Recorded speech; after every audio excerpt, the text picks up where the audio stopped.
In this video, I'm going to show you how you can fix credit card declined in Roblox. If you are trying to connect your credit card, but each and every time it is declined, then let me show you how you can fix this.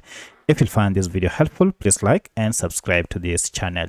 Now to get started, go ahead and log into your Roblox account. And once you are here, you have to go ahead and click on the settings gear, and under it, choose settings. Now from settings, head to payment method here, and here you need to go ahead and remove your current payment method and then add it afresh by just clicking on add here.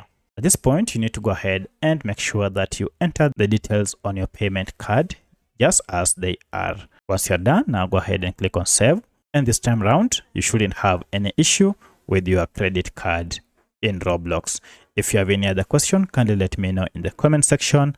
Otherwise, thanks for watching, and let's meet in the next video.